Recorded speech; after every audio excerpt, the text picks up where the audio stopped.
So, good afternoon, everybody, and welcome to today's special edition of the Office Hour. So, this is the 7th edition, meaning there have been 6 other ones we've done before now. And today I'm going to take you through practical use of PowerQuery. So I call it PowerQuery to the rescue. There are some things that you want to do. They look simple on the surface in terms of the outcome, what outcome you want. But the issue is that without PowerQuery, using the traditional Microsoft Excel, it will take you a lot of stress, a lot of manual process, a lot of, compared to when we use PowerQuery, how you quickly get those things done. So I'm hoping that from this, my demonstration, you'll be able to see some practical uses in your own space, in your own type of work that, you'll be able to use these things I'm going to take us through. So let's dig right in. I have already built a sample Excel file to take us through the entire process. So I'm going to just zoom my screen. Okay. So we're going to start with, something like this. This is a very common scenario that happens with survey information. Imagine you give out data for people to fill. We did a training, we gave out a form for people to fill, or we did an online survey, maybe SurveyMonkey, maybe Microsoft Forms, whatever tool you use. Most times when you export the data out of those tools into Excel, this is the pattern in which you get the data. So now what we want to do is, by the way, let me confirm, can you hear me clearly? So let me just be certain that I am using the correct mic. I'm just going to check. I should have checked that before now, but it's not too late to do the check. Let me just verify. But do you all hear me clearly? I hope there's I'm not having some background noise or my voice.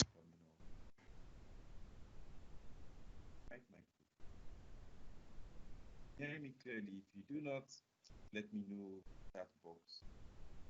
So if you have any questions.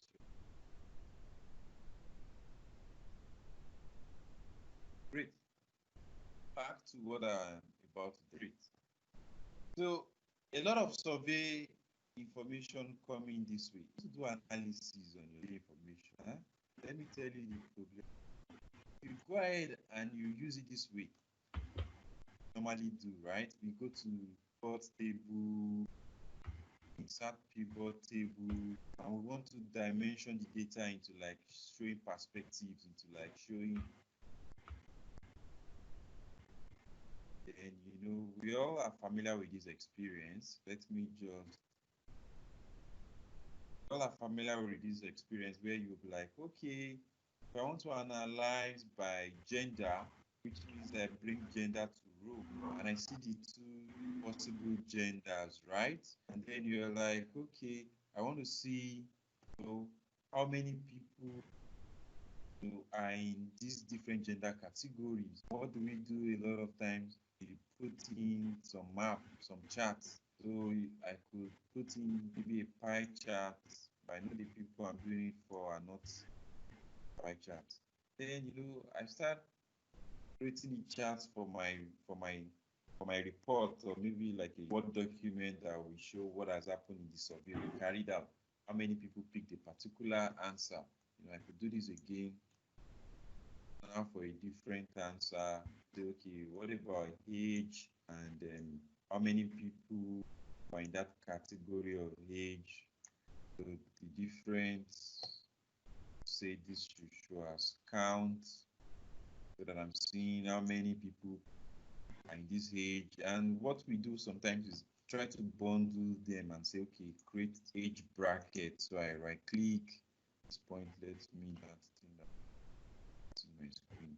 So I can right click and say I want to group, right?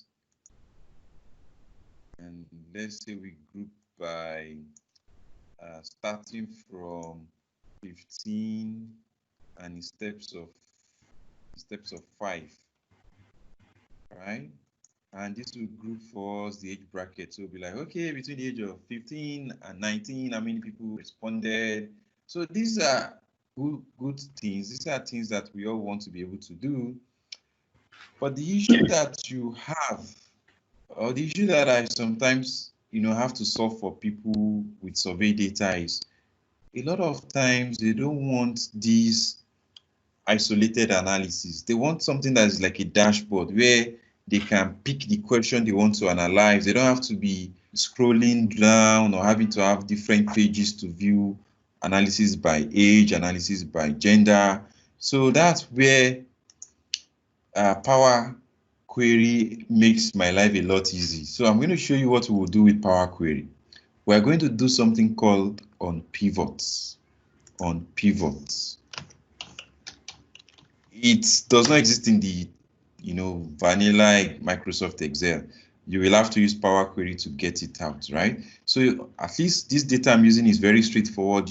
Nobody will have problem understanding what he or she is looking at. So what do? I select this. I go to data menu. That's where you can access PowerQuery. So PowerQuery, is one of the stuffs. Actually, PowerQuery owns this entire tool now. So you see this get and transform. It's completely PowerQuery. Before it used to be really PowerQuery, but now they've changed the name to get and transform out. So when we say PowerQuery, you know that this is that PowerQuery segment in your Microsoft Excel. Cool. So what do? What I want to grab is from text and CSV. So which means I click from text and CSV. No. Scratch that. From range. What I want to pick is from range. So from range, this is a range, right? So I say from range. I hope you can see my screen. So what did I do? I said from range, and voila, it just popped up, and it identified the range that I already have selected. So that we carry on. I say yes, my data has entered. I go ahead and I click OK. And what happens is the PowerQuery editor, dedicated window comes up.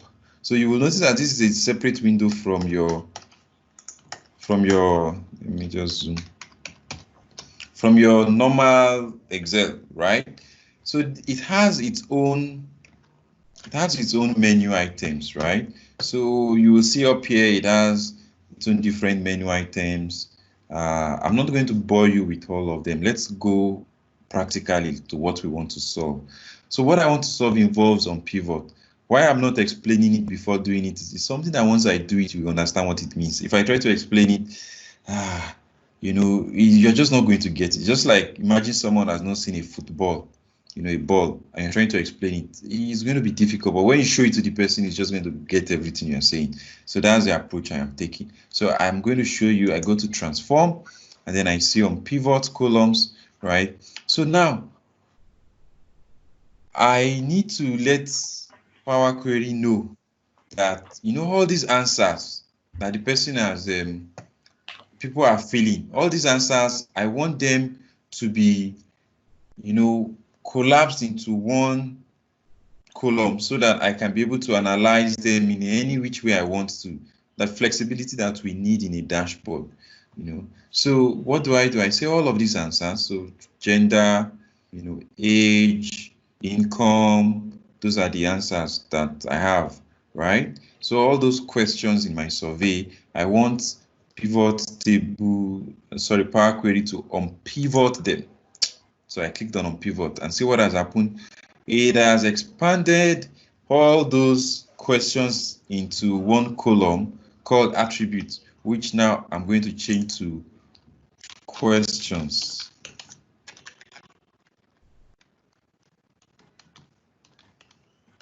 Right? And it has called the answers value. I can just change this to answers. So imagine you have asked like 20 questions. This makes your life easy. You just have all those 20 questions, all in one column like this, and you will see the answer.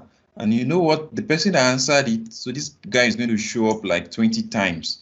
So for every question he has answered. And the advantage of this, let's go see the advantage of this. When you are done with the transformation, which is what we have done on pivot, I go back to Excel by saying home menu, close and load. And once I do close and load, it's going to bring the transformed data back into Microsoft Excel. So let's just watch it do that. Great. So now I have this data right back inside my Microsoft Excel. Now let's see the difference between what I can do once I put a pivot table on this compared to what I was able to achieve with the original way the data came. So if I go here and I pick pivot table and I, go ahead and I click on OK. So table. Now I have all the questions in one field. So all the questions are showing in one field. And you know what that means? I can put it on a slicer. I can put it on a filter. So that way you can always pick the question you want to analyze for, right? So what do? I can say I want to insert a slicer or a filter. Let's say slicer, and I want to put all the questions there. So that means you can pick any question you want to analyze, and you'll see the answer for the analysis for that question, right? Let me just close this. And so that's what I'm going to do. The normal pivot table we do, I put in the questions.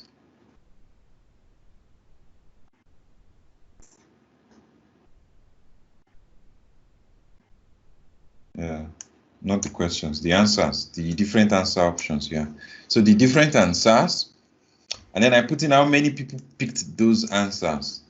Okay, so right now the advantage is in that if you pick age, you will see how many the answers that were just for age. If you pick income, if you pick gender, you will see the answers that are for them, right? So what this allows is the flexibility that I now have this, because this is not a very robust data that I'm using for illustration, so you might not appreciate the beauty yet.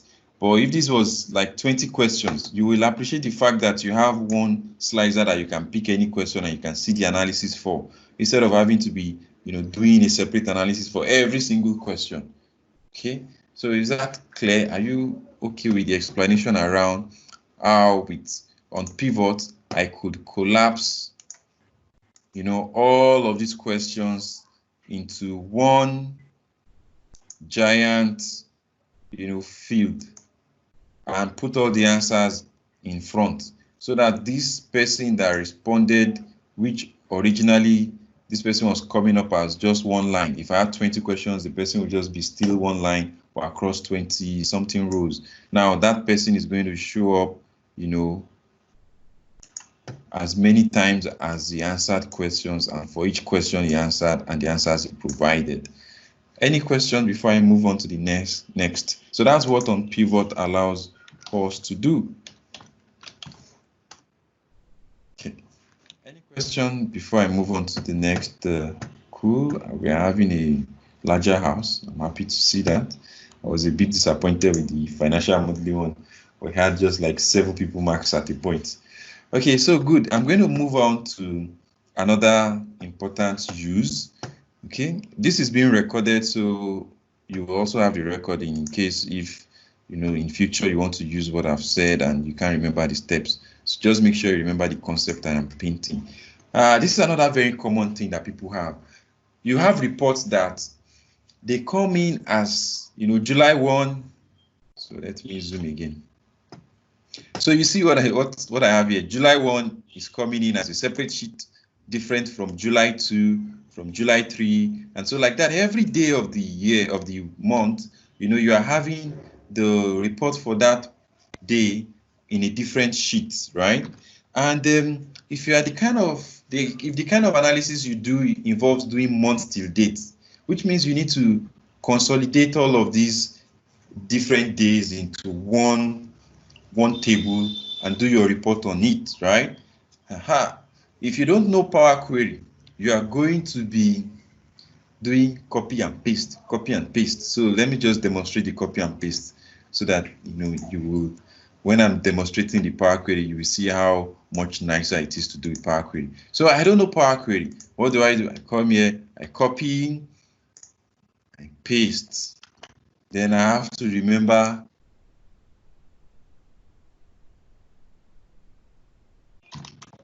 is 1st of July 2020. Then I have to double click this to go down so that when I copy and paste for July 2, I will correctly, label, put the right date. But that one I dragged down, did not drag down the way I want. Okay, great. I have to go and do the copy again. You get the whole sequence of steps that you have to take if you do not know more than the normal Excel that we all use, right? So let me just finish this one since I'm already here.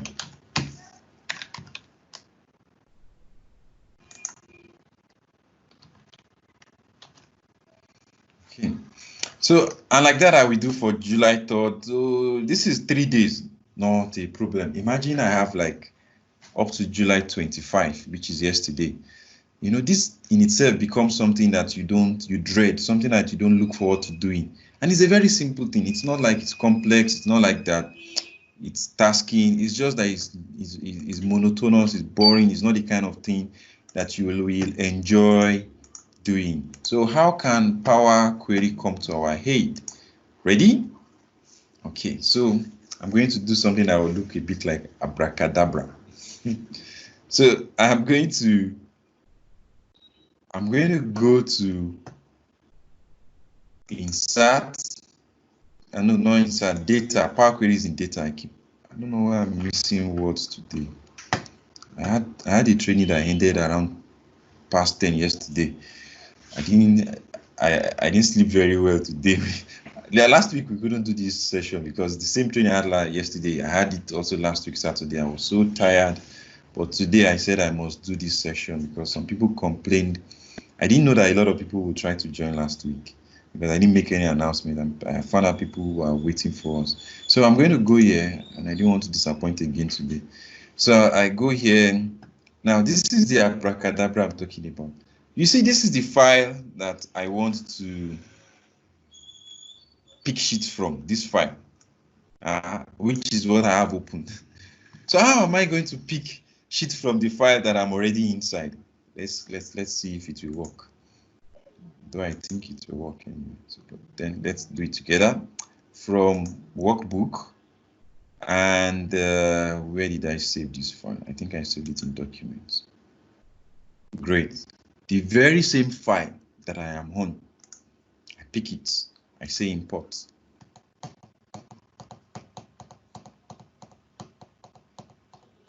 Are you seeing something interesting? Huh? I am importing into the very file. Let me rephrase. I'm importing the file I'm in into the file that I'm in. In programming, we call that like kind of like that's more like recursion, right? You're doing something on top of the. Well, you get the whole idea. So I'm going to pick that I need these particular ones, this one. So I'm going to toggle on this select multiple. So I need July 1, 2, 3. And in case I have maybe from July 1 to 20 something, I pick July 1. So this July 1 as I'm there, I hold Shift key, pick the last one, and it will select everything from that July 1 to July 2025. Okay, so now that I've picked the tables I want, I will, because I want to consolidate them, I'm not going to load them. If you click load, it's going to just bring them as it is into Excel, so which is already what we have. What we want is we want to combine them. So I'm going to do transform, and then let me just exit this, my zoomed mode. Okay, so we're again back to the PowerQuery dedicated window. Let me increase the zoom so that you can see my screen better. And as you can see, I have the July 1, 2, 3. Now, because I want this to have a column called date, just like we did when we were manually doing, so that you will know this is for July 1. You might be lucky that yours, I deliberately made mine not to have it, so that I will expand your mind to a situation where what if the dates are not there, so that you don't just go and combine, and then you will not know where July 1 stopped and July 2 is supposed to start, and when July 3 is supposed to start. And that's another problem. So in here, by the way, this is supposed to be time, so I can easily fix that and say this is supposed to be time, not date and time. Yes, place it. Okay, good. So you go to add column. That's its own equivalent of inserting column. So I go to add column, and what I'm going to do is, I'm going to custom column. I'm going to add a custom column. So let's do that together. So I go to custom column, and I'm going to call the column. Let me do that thing that will make it big so that you can see what I'm typing. So I'm going to call the column date, and because I'm just going to type the date as it is, I don't need to. So I'm going to say 1st of July. I'm hoping it will pick that it's a date once I type it. So 1st of July 2020. If it doesn't pick it as a date correctly, we can fix it afterwards. So I'm just going to say, it's not recognizing it.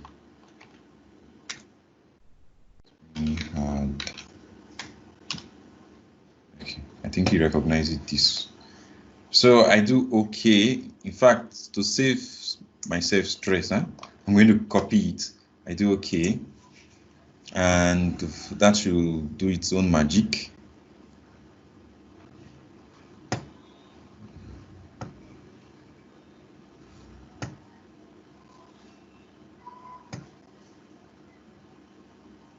That's true. Steady me does not recognize 1st of July. Okay, you know what? We're going to just type it as a text. We'll fix it afterwards so that this doesn't start looking as if it's more complex than what it should be. So the good thing about this is, you know, you see this gearbox. So the step that I just created, I can click on this gearbox and say I want to edit it, I want to modify the step. So if I click on this gearbox, it's going to bring me back here, and I can modify it. Maybe let me put July. Maybe it will not complain if it says July.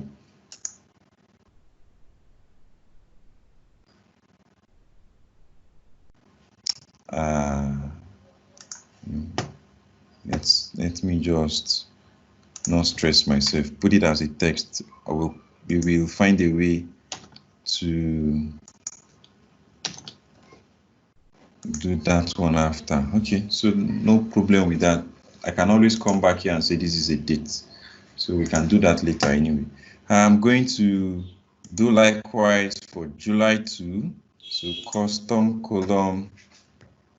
Let me zoom so you can see my screen. I'm going to call this date. I'm going to paste. But now 2nd of July. And I click on OK. And that is done. Let me exit Zoom. I do likewise for July 3.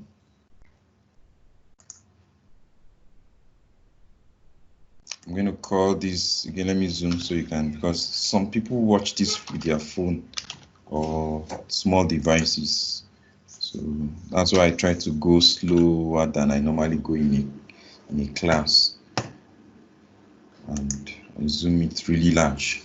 So even if you are using a small screen device, you'll be able to see it. If you have any question, please drop the questions in the chat box so that when I go check the chat box, I can handle the questions. So right now, we've done the equivalent of what we did in the Excel, which was to be adding the date column.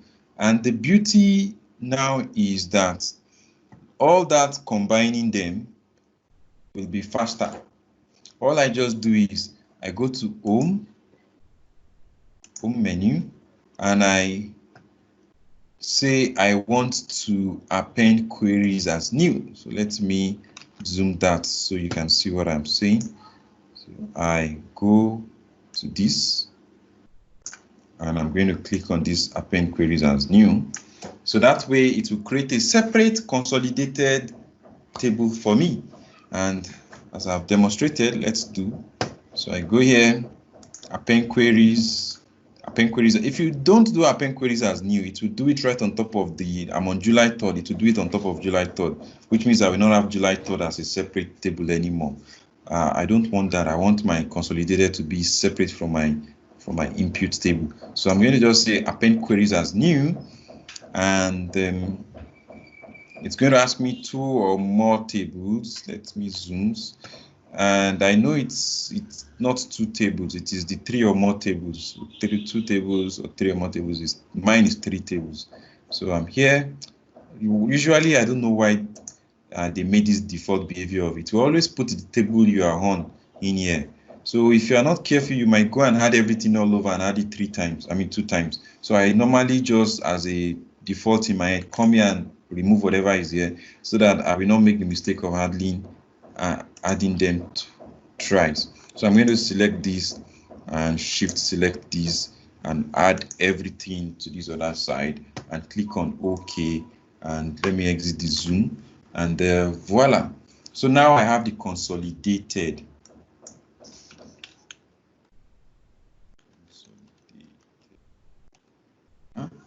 Or should I say month till date, whatever English you prefer to use. Then I'm going to tell you the things that make this a lot more interesting. By the way, I can fix this right now and say this should be as that I want this to be as dates. Okay, good. And I can move it to the position I want. Maybe I want it to be at the beginning of the entire table. Okay. So now that I've done this, I will just do close and load, and it will bring it right back into Microsoft Excel, the normal Excel experience. So you might be like, good, great. If I have just 3 days, maybe it's faster for me to do manually, you know. Let me tell you where this beats the manual process. Imagine that there was an update here. So let's say, 2 more branches. Let's just put a branch so that we can be very sure that this branch that we are putting never existed before in our data. So I'm going to put a branch and call it July webinar. Okay. I'm going to call the Midza webinar pizza. I can just use, let's just keep the other data. Now, this happened to July 2. Imagine it was your manual process. You will not like the experience. You will almost rain curses on whoever has created a scenario for you. Because what that means is that you will have to, where's that one that we did? I should have named it here. Let me just name it manual so that I won't be running up and down to look for it. So you will have to come here and look for the end of July. In fact, maybe look for all of July 2, and come and manually insert it there. Maybe because you have July 3rd afterwards, right? But if you had done the automated one, no problem. Let them pile, remove, add. All what you just do is right click here and do refresh. Are you seeing what I'm doing? All I do is right click anywhere in the table and hit refresh. So if I do that, let me just zoom so I right click and I hit refresh, and you are going to see that we will have webinar pizza showing in here right now. So that's what makes this a lot better than the manual one. So if I scroll down, is it done refreshing? Okay, sorry. I'm supposed to go to the consolidated one. Yeah, this is the consolidated one. All right. So consolidated one and refresh. Good. Let's go check if the answer has come. We can even check faster with the. We can check faster with this. What did we call we call it webinar pizza, right?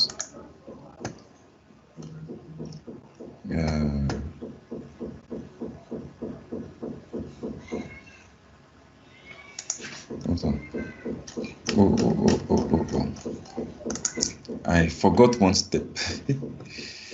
Okay, let's just, for now, let me move the position a bit. So the reason I'm moving the position is because this works when you have saved the table as a table.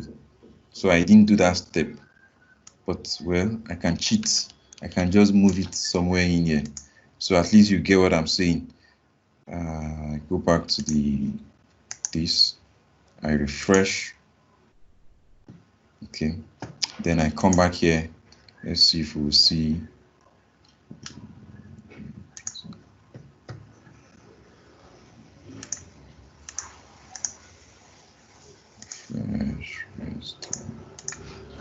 Refresh.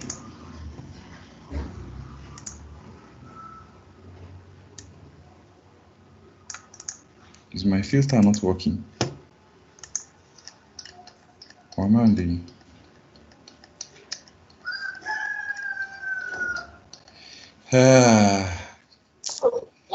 I'm an idiot. I didn't save the work. So because I didn't save it, you know, I picked this file from the saved one. So let me just save it. Aha.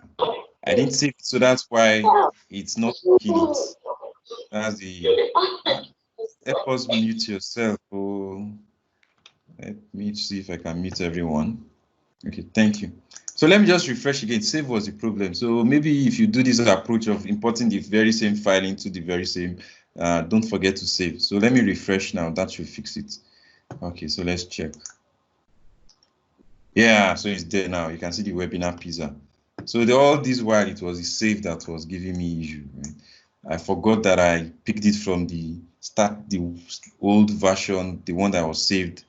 And that means I need to save this one if I want what I'm reflecting to, which is normal anyway. But you got the whole benefit I'm trying to point out, the fact that when you update any of the constituent tables, you don't have to redo all your work or almost go mad because you will have to start fishing where to go and plug in the changes in the manual one.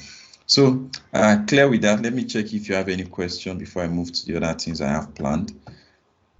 So let's go check. Okay, so no questions then. So I move back home to, so we go to this other one, text to rows. This is a very interesting one. I deliberately use phone numbers because it's one of those kind of situations where you face it too. So, you know, if you have things like this that you want to separate out, most of the times what we do is we just go straight away. Let me just expand it so you know that all of this is in actually one column. You know, if you go to text to column, which is the natural first step most people take, right? Text to column, and then you say it's delimited, and then you specify that it's delimited by let me zoom. It's delimited by a comma, not a tab, right? And then I go to next, and then I will say it should, so that it does not chop off the zeros. You know that issue we always face with Excel whenever you have figures that start with 0 and it just decides to chop off those zeros. So I'm going to say all my data should be brought in as text, so that way it doesn't chop off the zeros. And then I will say, you know, finish. I can even tell you to put it somewhere else. Let's tell it to put it somewhere else so that I can still have my original raw data. So I'm going to tell you that destination, let's put it in E1. Okay, so now I click on finish. Are you seeing the experience? Let me exit the Zoom. This is the experience I get.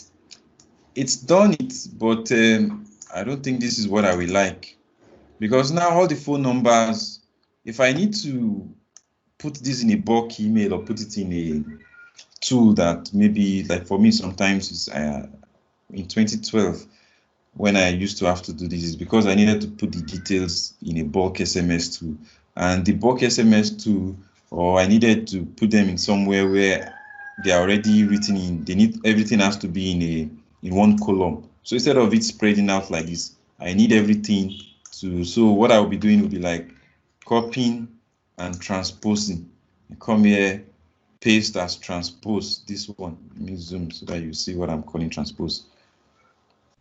So when I want to paste that, right click, I choose this transpose, this one. Then I go again here, I copy this outcome, I come back right here, I right click, I do the transpose again. This is not an enjoyable task. and it's also error prone. So how can I achieve this without having to, you know, do transpose? So I call it text to rows, right? Though that's not it's not like Microsoft created a name for it, but since we know this to be text to column, I felt, well, text to row is a more descriptive name for it. So as usual, I'm going to go to the pivot, Power Query. So I select this, I go to get data, but now from table or range, since what I want to work on is right inside here. So from table or range, yes, my table does not have headers, so I'm not going to tick that headers. It doesn't have headers. And then I click on OK. And as usual, you get this window come up. I increase the zoom so you can see my screen. It's already chopping off my zeros. I'm going to tell it not to chop off my zero. So I remove that change. So right now, I want Excel to do that equivalent of transposing the outcome so that everything comes on just one column, not like spread out on multiple columns, different rows. And voila, the thing that does that for us is called split column in here. So if you go to split column, maybe I should just do the one that makes it zoomed so that you can see clearer. Split column, I will say by delimiter, because comma is the thing that indicates where the next number should start from. So a window will come up. Okay, and I'm going to, yeah, it has figured out that it's comma. The only thing is I will expand these advanced options, and I will say split into rows. Don't split into columns for me, split into rows. And that's what makes this happen. Maybe that's why you might also be happy with calling it text to rows. And for some auto transformation reason, it has chopped off my zero again. I can come back here and say, bros, don't touch my zero. I cancel that step that does the chained type. And this is what we want, right? So I can take this right back into Excel by clicking this close and load. And for some reasons, this thing likes to create a new sheet for everything it brings back in here. So for now, we will not be angry with it.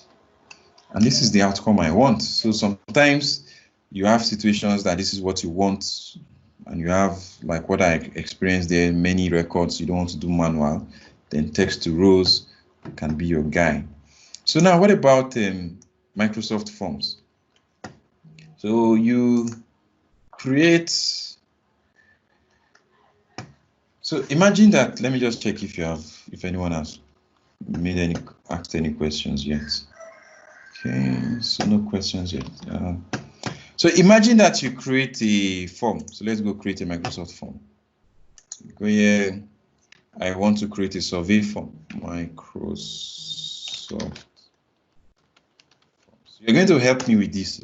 So we're going to create a form right now. You're going to answer it, and you'll see how, as you answer the form, I'm going to be getting the answers right inside of my Microsoft Excel.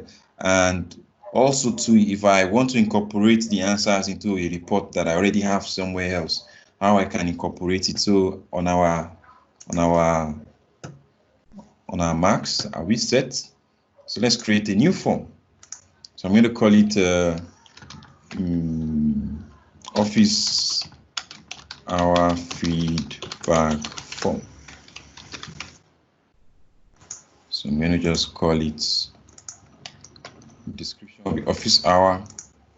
So I'm going to say question number 1 is dates, so that that way people will specify the date, the field it today's date anyway. Then I'm going to ask your industry. Well, let's just ask, employment status. Okay. So employed, searching. Okay, let's just add something that is easy for people to answer. Let's add rating. So rate the session. Then let's add, if you want to type any other comment. So let's make this a long, any other feedback. Let's change this employment to something more, let's just say gender. Male, female. Some of my classes, people say I should add another one and say Bobrisky. Let's add that. Bobrisky has become another gender. All right, so I'm going to make all of this required. So let's say this is enough for demonstration anyway. And we are going to share this. I'm going to share this with everybody to fill. And you will see how, as you fill it, I can bring in, so please fill.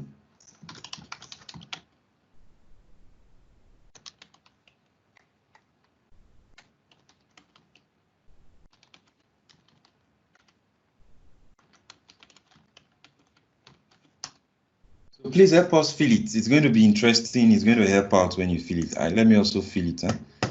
So I'm filling it.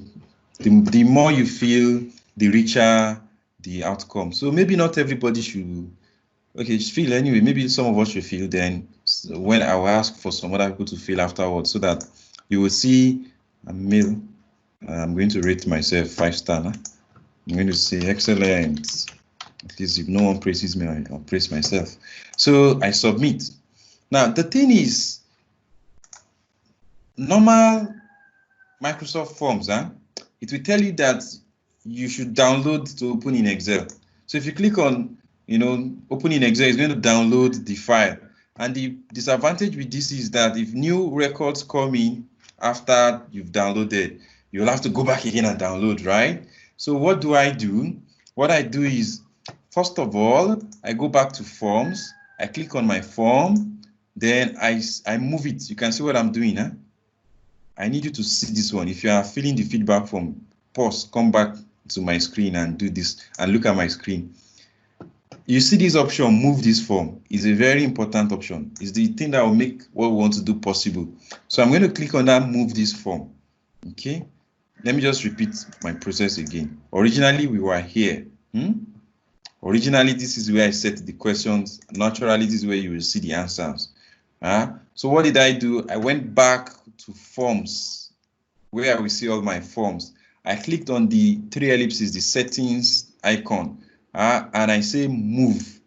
Now, when I click on move, it allows me to choose a destination. So the companies I'm part of, or the user group I'm part of. So I'm part of, well, my company, UrBizEdge. So I say, yes, move it to this. And the moment I do that, it will be showing in a group form, and it's going to be showing, it should be showing right here. Did someone steal my form?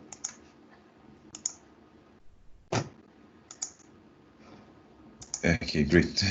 All right, so I don't know what's wrong with forms. It wasn't capturing it in the recent, so I went to show me everything. So now we can see it. Now if I go back here, you're going to see a magic, where I call it magic because it's very similar to it. Now if I click on open in Excel now, watch what I'm doing. I click on open in Excel. Voila, it's no longer downloading. It is opening Excel online for me. And this is the beginning of the beauty that we can take advantage of. So let me just hold on for it to be done opening up. So if I'm okay with maybe just seeing it in this Excel online, what do? I just keep this link. Anytime I want to see what people are filled up to, I can always go to this link and I will see it as recent as it is. Can somebody try to fill it now so that you will see that as you fill, this will be auto-populating. So please try to fill more. Try maybe 4 or 3 people should try to fill so that you will see the effect as you fill and submit. It comes right in here. And then So this can be enough for many of us, but this is not enough for what I want to demonstrate. I want to demonstrate PowerQuery. Okay, so what do? I'm going to say this thing should open up in Excel. So I want to open in Excel. That thing used to show around here.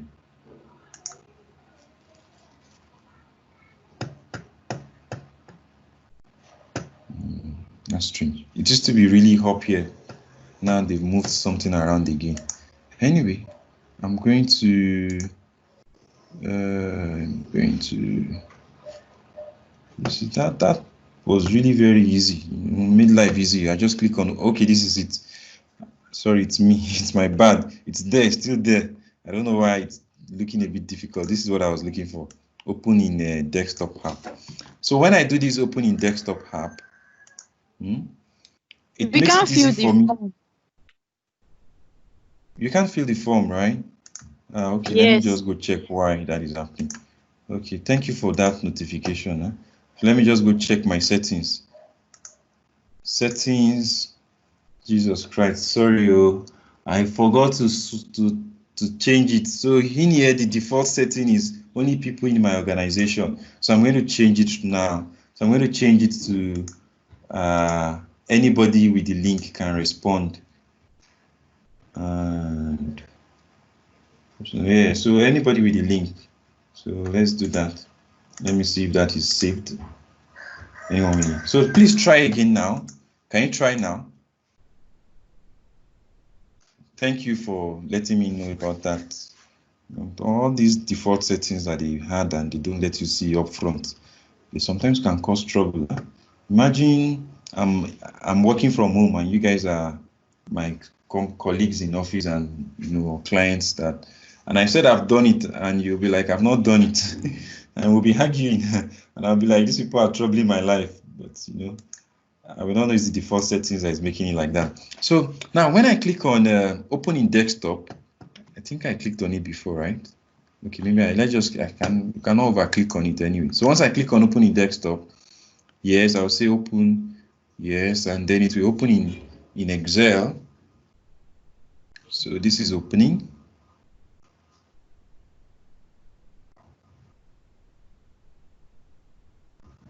Yeah, I can see someone's answer.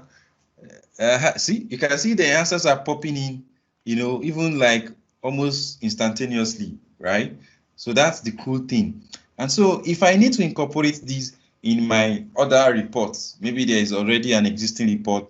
Cool. I like the way you guys are praising me. Excellent, very insightful session. You missed a lot. Sorry, we are going to send them the recording. There's going to be the recording, so you'll get that. So what do I do? So now at this stage, if you are still filling the form, don't fill the form anymore for now. Come back here. I need you to see what I'm doing. So look at my screen. I'm waiting for 5 seconds. 1, 2, 3, 4, 5. So right now I go to file. When I go to file, I go to info. Info. Now, when you want to, this works for Excel Online, when you want to connect a file that is already on OneDrive. Excel Online is whatever files you put in OneDrive anyway. And you want to connect to it right inside of Excel or inside of Power BI, the same steps, okay? So you are on info, you see this thing, this copy to path, that's what we are looking for. So you pick this copy to path, copy path. So you pick this copy path, it will get you the link that you will use to go and bring in this data into your own other report. So let's now do that. So I've copied that path. Let me just do that again for emphasis sake. We are nearing the end. So for me, this is something that it took me a bit of time to get. So I want you to get it now. Even if you forget, it will be easy for you to stump, like just double try and remember instantly. When you see it, you remember Michael said copy to path. So when I click on this copy to path, it will copy it into my clipboard, like Control-C kind of stuff. Then what do? I go back, let me exit the full screen. I go back to my normal report where I want to embed this analysis. I go to the data menu, then I go to from web. Again, take note, web, because when I click on from web, that is the one that allows me to paste a link, because that thing copied a link. So I paste the link. Now, when I paste this link, let me zoom again. When I paste this link, it always, has as the last part, this question mark web equals to 1. This question mark web equals to 1. Delete it. Let the last thing be this .xlsx. Right? Clear? Are you looking at my screen? I do that and I do OK. So let me exit the Zoom. Now it's going to ask me to log in. So this is why I like this.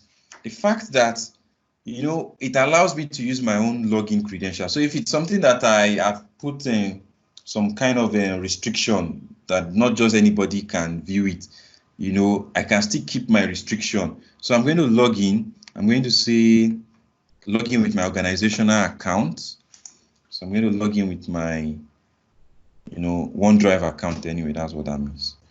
So that way it will know that I have access to this file, and then it will correctly bring them in, bring the content in. So it's logging me in. Let's just give it some seconds. If you have any question, you can ask. You can unmute yourself, you can ask. Microsoft can kill someone with typing password. Yeah. Okay, so it says I'm currently signed in. Okay, so connect then if I'm currently signed in. Okay, so that is doing its work. And we're getting... No problem. Feel free. Yeah, you have a question, I guess. Very much. Thank you very much. It's a privilege and honor to even speak with you at the moment. So, not to waste any more time. There's a data set I have on a survey. It's on a survey, all right, and that survey contains quite a number of multiple choice questions. There are several questions, and the reason why there are several questions is because of adaptive questioning. So what I mean is that, so for instance, now if something doesn't apply to you, exactly, yes. Exactly. So what I did, because I'm actually working on this currently, is that I watched out for the columns or the questions that are multiple, that can give me multiple choice. I separated them. Okay. I used the split column on PowerQuery, and I just appended them beneath each other, right? Just the way you. Right. I noticed that you used the faster method, and you just did on pivot. You highlighted all the old questions and did on pivot. However, my challenge. For the application that we use to collect this data on the field, it's not, it's a private one. So there are some stuff that had apostrophe, comma, asterisk. So there are different types of delimiters, as it were. Okay. So if I use your method for on pivot, I've not tried it, but I just feel that it will still take me to the route. So the same route I passed, which was like I had like almost 20 something steps. Wow. Wow. But if the issue is the... Okay, you wanted to say something else? Yeah, but nonetheless, it's still way better than not having PowerQuery do it, because now all I need to do is I need to just update the data set for that particular file that I uploaded to PowerQuery, and it just refreshes and everything. It just repeats the steps basically automatically. These steps, okay, that's still good. One-off thing, so I think. Yes, one-off process. Okay, that's good too. I wanted to say that also you can change more than one delimiter. So you could say whether it is a comma or it's a semicolon or it's an apostrophe. So it will look at all of them, together too. I know that one is possible in Excel, and I think it will also be in the PowerQuery. I've not done it, but I kind of feel that I can do that too. So thank you for that. So as you can see, these are the answers that we got, right? In the table. And then I can bring it in. I can say load. I don't even want to transform. You should just bring it into my Excel that way. And the cool thing is, because this is connected directly to the Excel Online, the live data, let me call it that way. So every time people fill it in, though you always have to refresh here. But anytime I want to do analysis and I click refresh, that's all I need to do to see the most recent updates. So that's one thing that I felt I should share with us, because I recently came across that I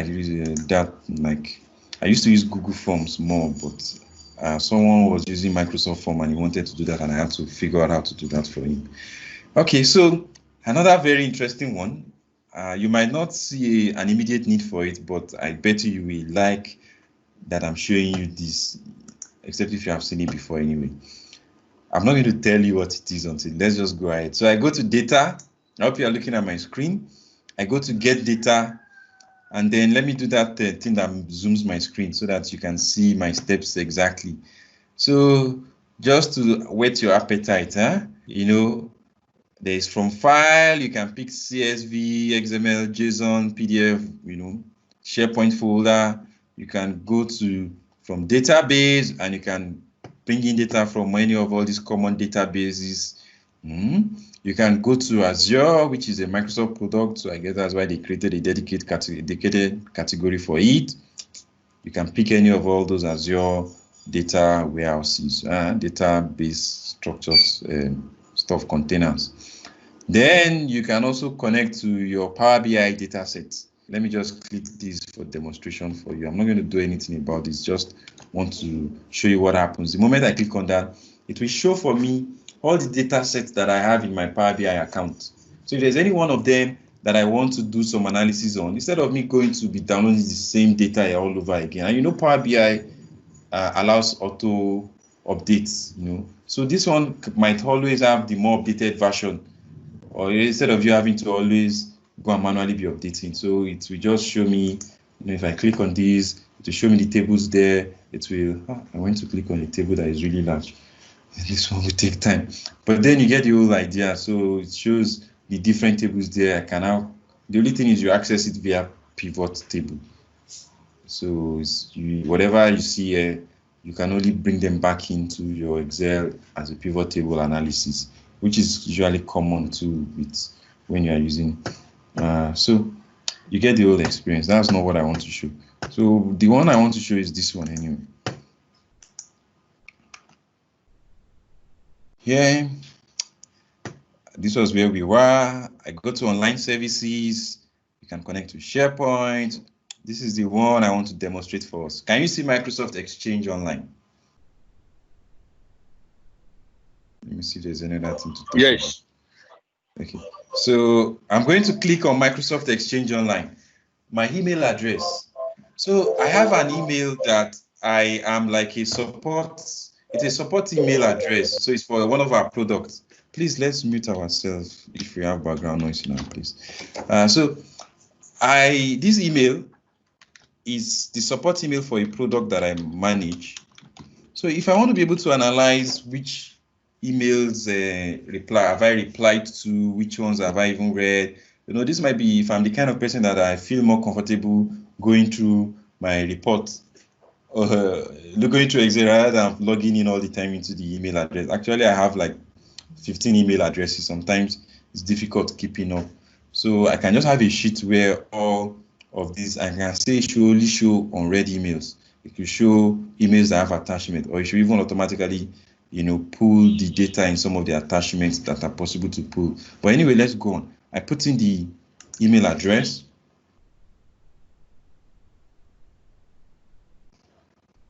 And you can even pull your calendar. You can pull your contacts. You can pull a lot of interesting, see. So I can pull from my calendar. I can pull meeting requests. I can pull tasks that I've created. But let's just go to mail so that you see that this is interesting. So I can pull mails. So you see mails, and it can, because this at the point to be showing the sender, I will not scroll too fast so that I don't go and show some other people's email address. So you see that it will show, you know, you see, reply to, I want to show you where to show whether I've read it or not.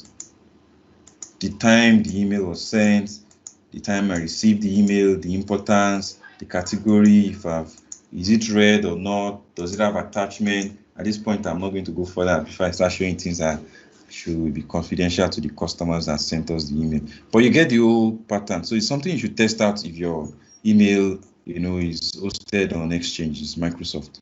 Okay, so that's that part. Already 2 minutes over time, but we are almost at the end. There's also JSON, right? So if I want some of you who are programmatically inclined, you sometimes work with APIs where you need to call some APIs, you need to pull data in form of API calls, right? So sometimes you might want to create a dashboard that will be streaming. There's what we call like streaming dashboard, or something where it will always be showing what is the figures right now. So if you use some systems that give you log, they allow you to pull the summary of the logs, how many transactions is happening right now, or how many failures has happened right now, or what's the stock market stuff. So I'm going to use stock market one in this demonstration anyway. Let me just pick it.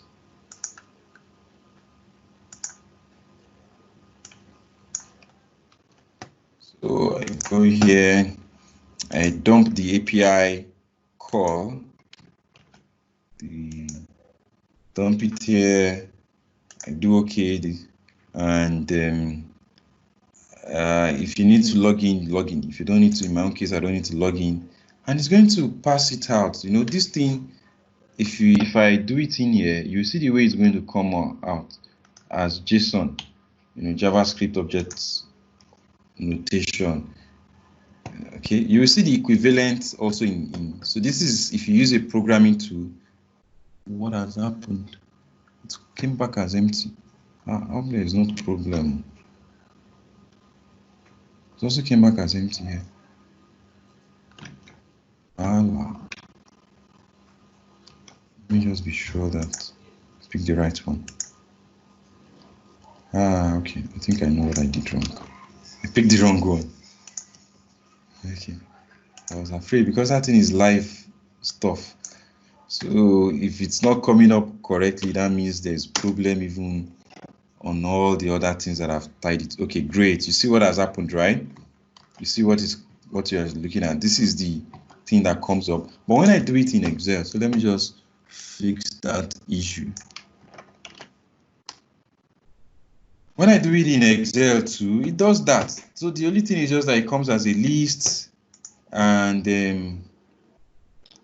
let me just do it all over, because when you do it from scratch, it gives you some more interesting options than what I'm getting right now. So I'm just going to cancel this one, discard, and just do it all over with the correct link. Apologies for overshooting time. We are at the end. I just have PDF after this, and I will cut down on my stories. So once I put the correct one, I think I should get the behavior I'm expecting. So for those of you that you interact with APIs, you can now start pulling them into Excel. You can, maybe in some portion of your report, you always want to show what is the current number of customers, or something that you can use API to call, and then, you can include them in your report. That's just why I'm showing this. So it's working, it's doing its work, and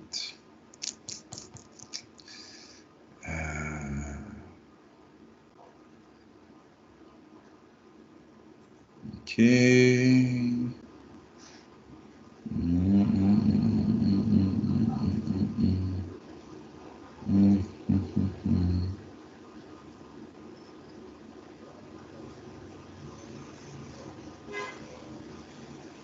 You can see it's still rolling, huh? It's trying to pass it.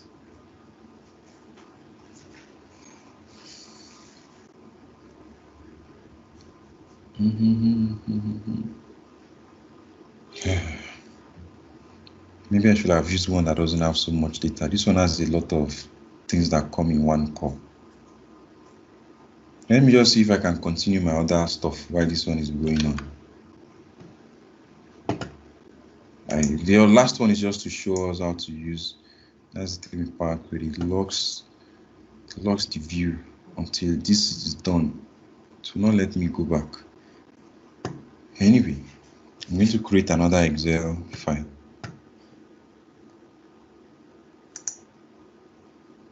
First time is not on our side. So I'll create another instance of Excel. Yes. So I can do what I think I want to do on this other one that is not. So this one can be doing. Did you know how I created this other instance of Excel? If you hold down the Alt key on your keyboard, Alt key.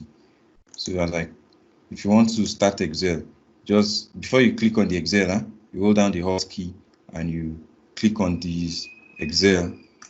Whether you click on it from your task manager, start bar or whatever, it will happen like that. It will ask you that stuff. So I had removed my hand from the Alt anyway, but that was what I did that made it create another instance. So in case sometimes you are working on a report, also if you're doing a formula and the thing is dragging, it's holding, that file is just locking your entire Excel, you can let that one be doing its own. Instead of you to now be roaming around waiting for it to complete, you can do any other thing you want to do on a separate instance. So I can do what I want to do, which is the last thing. Show us how to import from a PDF. I know many of you have been seeing it, but how many of us have been trying it? And I fall in that category that I've not really been trying it. So this is a nice stage to try it. So we are trying it together. I hope I have a PDF file that makes sense to use. The PDF file that is not scanned, it's not those ones where they go and scan stuff for you and the thing is like photo inside PDF. Let me look for something that has a table. Let me check if this has a table.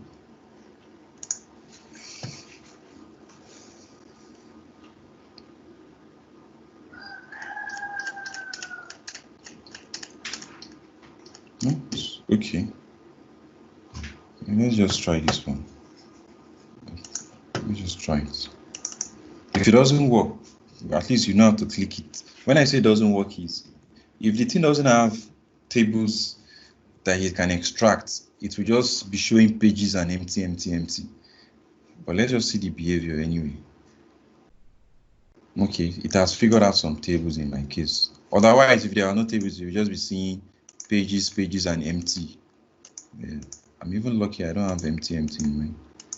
Okay, great, but it has grabbed some tables, right? So I can just load this table into my Excel, and that is it. So we have come to the end of all what I plan to demonstrate. I don't know if you have questions. Let me just go check. By the way, let's check this one that was taking forever. It's still passing. I should have picked something that is not complex. What I mean by passing is trying to make it become like this, where it extracts out all the column names and the values. So all of these things that are in like square brackets is going to be exploding them, like most times we call it technically, programmatically we call it passing. So any question before we end today's session? Okay. No questions, then we're going to just say bye-bye at this point. So the only thing I need to let us know is please, in case you are not on the office hour page group, please go. Let me just grab the link for you. I have a lot of questions on that, but you haven't mentioned. Okay. You have please fire on. What are your questions? Yes, please go on. Okay, someone has even asked. Oh, some people have asked questions. Sorry, I didn't notice. Let me just post this.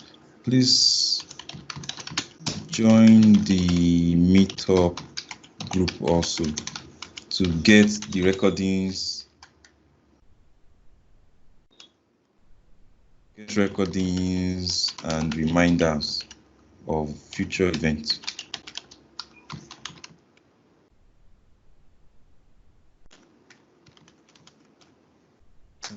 I've pasted that.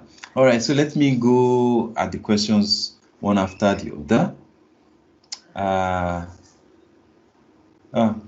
Someone was asking, what are we trying to achieve? Oh, okay, the person missed the earlier part. I'm demonstrating PowerQuery. If I may ask, alternative to Google Form. I'm using Microsoft Form. Yeah, it's an alternative to Google Form. That's what I was demonstrating was Microsoft Form. Okay, so I've answered Oluwaseyi's question. So Francis is saying, for the PDF files, can we extract the balance sheet from the PDF file of the financial statement. Okay, let's try it together. So I have some financial statements. Let's go and extract balance sheet from them. Not this one is still passing. So let me just look for that file, the one that, okay, so let's do it here then. So I go to, let me just go to a fresh page, even though the team will always to create a new page, but don't worry. So I go to from PDF, and please fill that feedback form. I think maybe it would be nice to be, maybe I'll go and add more questions there so that, and if you have any suggestions and whatnot, you can just let me know. So which company do you want me to use? Do you have a company in mind? Because I have a lot of companies. Is there any particular company you would like me to pick? If you don't say, I will just pick anyone. Let's pick AXA. AXA Mansard. AXA Mansard, right? The insurance company. Yes. Is that what you said? Okay. Do I have the most recent? This is 2017. Anyways, for demonstration, so let's pick the 2017. And I click on import. Let me exit the Zoom. So it is connecting to it.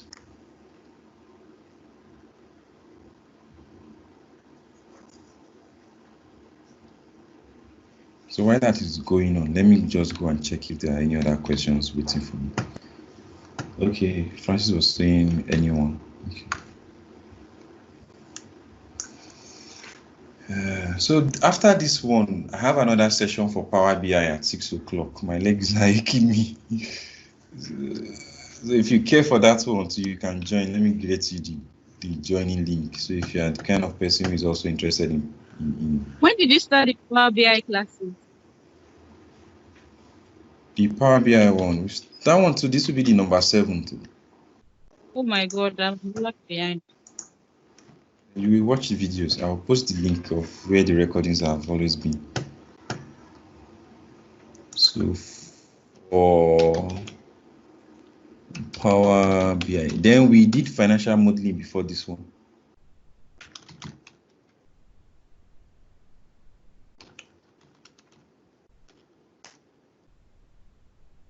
So that's that one.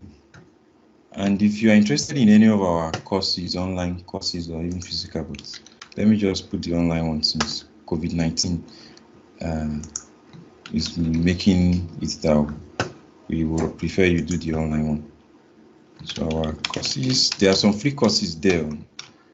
Maybe I'll grab for you the pages so that you don't have to compulsorily go and pay for a training course. Like you can try out the free ones.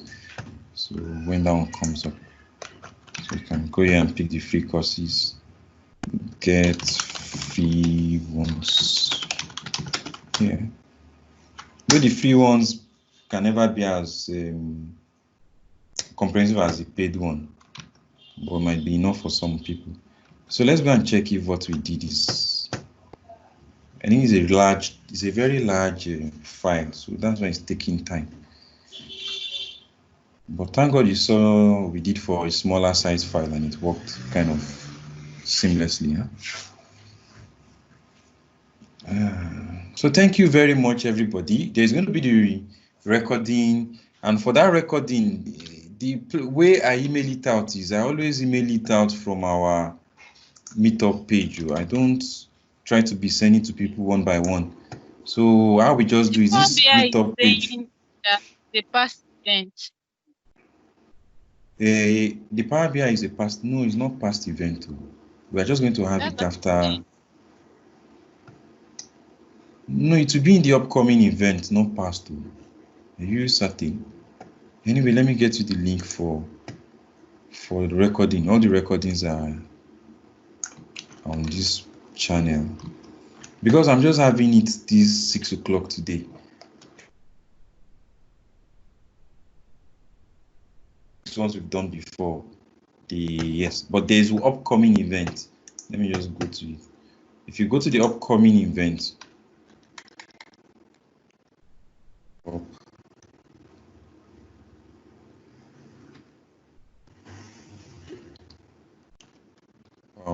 BI. So if I go here, The link you shared is for financial modeling. oh, okay, sorry, my bad. Let me share the one for Power BI then. That financial modeling is passed. We've done it for Power BI.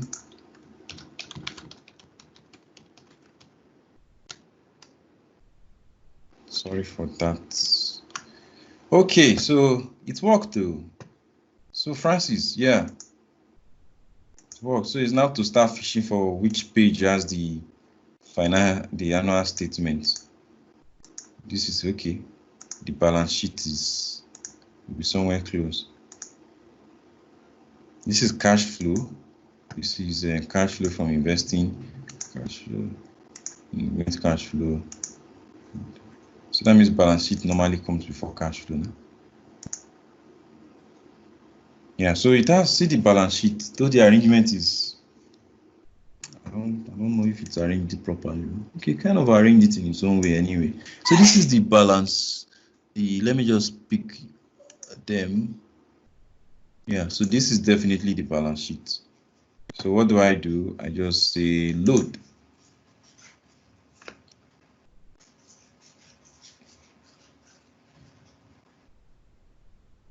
And voila, it's bringing it in. So this is cool. If it works nicely, it saves you time. Because that thing used to be a lot of work for my team. I used to do it, then I pushed it to somebody else because I don't enjoy it. But now, with this approach of picking it from the PDF, that one makes life easier.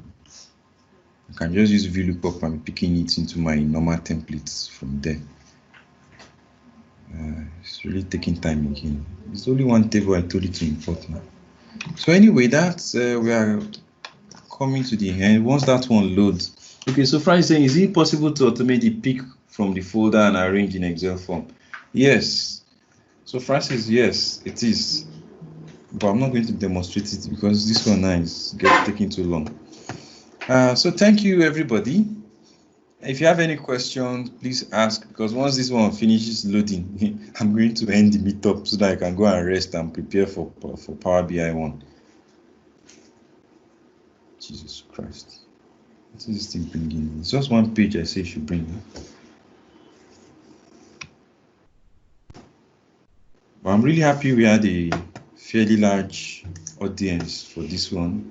I was not happy for my financial modeling one. I think I did not announce it enough. Like I didn't do reminder like I did for this one. So thank you everybody that showed up for this session.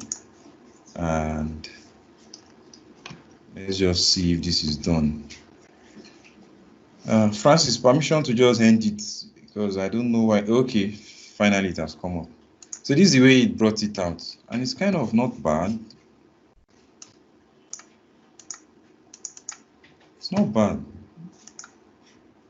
Is this it now? Oh, it's not even. This is still the income statement. It's not even balance sheet.